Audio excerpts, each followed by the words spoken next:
هذا سيدنا أبو حنيفة له تلميذين إن اللي أخذوا عنه علم الفقه، سيدنا محمد بن الحسن الشيباني، هذا التلميذ الأول، والتلميذ الثاني أبو يوسف القاضي. أبو يوسف هذا كان طفل، أمه أرملة، أمه حطته عند الحداد عشان يشتغل ويجيب له دريهمات ياكلوا، في أرملة عندها الولد عم بيشتغل وبجيب له الأكل، فهي عم تبعته. يوم يومين اجى الحداد على امه قال لها ابنك ما عم بيجي على الشغل. شلون ما عم ببعته كل يوم؟ تعال هون لك ابني، عم بتروح على الشغل؟ قال له لا. ليش ما عم تروح؟ قال له انا بطريقي عم بمر على مسجد بغداد عم بشوف فيه عالم عم بسمع له. لك ابني نحن منا العلم الا منا المصاري مشان ناكل. يلا على الشغل. بعثته ثاني يوم ما راح، هي حسست راحت فتشت عليه لقته في المسجد. اجت عليه، كان جالس امام سيدنا ابو حنيفة رضي الله عنه. اجت تاخذه، قال له سيدنا ابو حنيفة وين اخذتي؟ قالت له انا امرأة ارملة مالي مين يعيشني. قال له ايش قد عم بجيب لك؟ قالت له مثلا عم بجيب لي 3 دراهم. قال له كلها تعي خذي 5 دراهم وعيفي هالولد. هي احسن واحسن. صارت قال له بكره هذا بدي طعميكي، بيطعميكي اللوزينج في صحن الفيروزج. بس كبير بيطعميكي يعني أكلة طيبة، لوزينج بقى اشي أكلة طيبة عندهم في صحن الفيروزج، صحن الودع. هذا أبو يوسف تم عن سيدنا أبو حنيفة حتى شفط علمه كله، يعني أخذ العلوم من عنده كله. قال له في النهاية سيدنا أبو حنيفة قال له يا أبا يوسف لا تعطي علمك للي ما بقدره. قال يا مولاي ومن الذي لا يقدر علمي؟ العلم كل الناس قدروا. لا، في ناس ما بتقدر العلم لا تعطينه. اللي بقدر العلم عطيه، ما بقدر لا تعطيه. لا تعطي لواحد سافل، مثل ما قال سيدنا علي لا تعلموا أولاد السفلة العلم فإنهم إن تعلموه قتلوكم به. إذا واحد سافل يعني مو أصيل وصار عالم، مش بصير هذا؟ بصير فاسق. هذا بيتخذ علمه تجارة، بيتخذ علمه تجارة، عنده لسان وعنده علم، مدار بقى بداهن وبنافق وكل شيء بساوي. بدك تعطي العلم لأهله، مثل ببيع سيف من قاطع طريق. السيف جعل للجهاد، ايه بعته لقاطع طريق الساوى فيه، قطع الطريق فيه وصار يقتل فيه الناس. فقال له يا ابني لا تعطي علمك للذي لا يقدر العلم. ايه ما فهمه. قال له طيب. طالع سيدنا أبو حنيفة مسبحة مثل كاربة أو غير شيء، يعني هو سيدنا أبو حنيفة كان تاجر كبير. قال له هي مسبحة نزلها على السوق الفلاني وشوف قد تجيب لك ولا تبيعها حتى تخبرني. نزل هذا مثلا على السويقة أو على المدينة أو راح، مثال يعني، مين بيشتري مني المسبحة؟ هذا قال له 50 ليرة، هذا قال له 100 ليرة، هذا 200 ليرة أكثر شيء دفعوا له فيها. هذا ما باع، رجع لعند سيدنا أبو حنيفة قال له دفعوا لي فيها 50 و100 و200. قال له ايه كويس.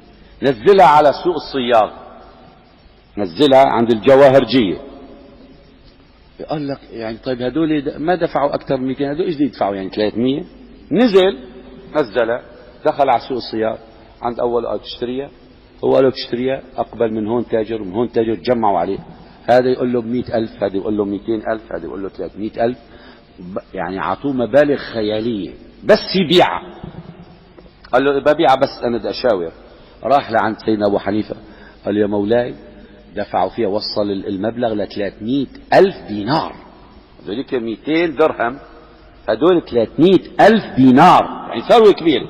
قال له يا ابني وهكذا العلم، انت عطيته أول شيء لجماعة ما بيعرفوا، ما بقدروا الجوهر، ظنوها بلاستيك، ظنوها من الخرز العادي.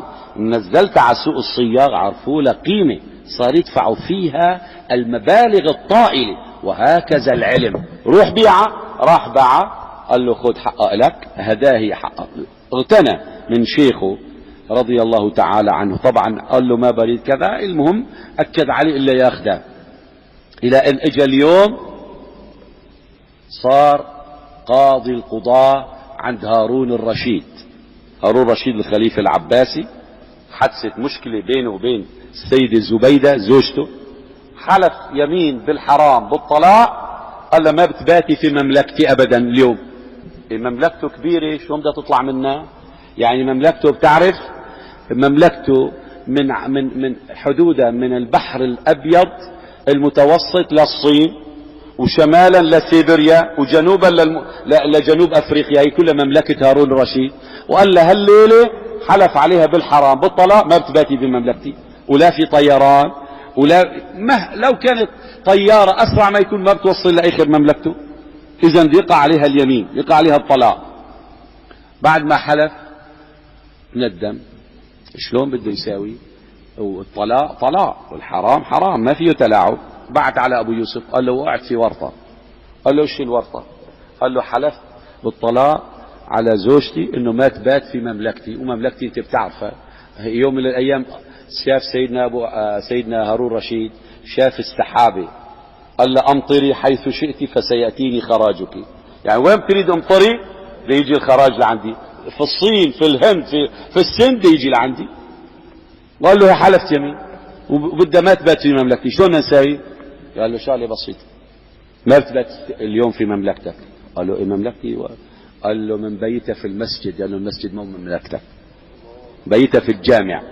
في الجامع الله قال وان المساجد لله، انت مملكتك الجامع؟ قال له لا. قال له مملكة الله، بيت في الجامع. ثاني يوم الصبح حلل له اليمين. لمن فتاله هي من جوا السيدة زبيدة صفقت، اجوا الغلمان والعبيد ضيفوه لو زينج في صحن الفيروزج، لمن قدموه بكي. قال له هارون رشيد ليش عم تبكي؟ قال له هي بشرني فيها شيخي ابو حنيفة، قال لامي بده يجي يوم ياكل اللوزينج في صحن الايش؟ الفيروزج. سيدنا ابو حنيفة يعني عنده كشف رضي الله تعالى عنه وارضاه.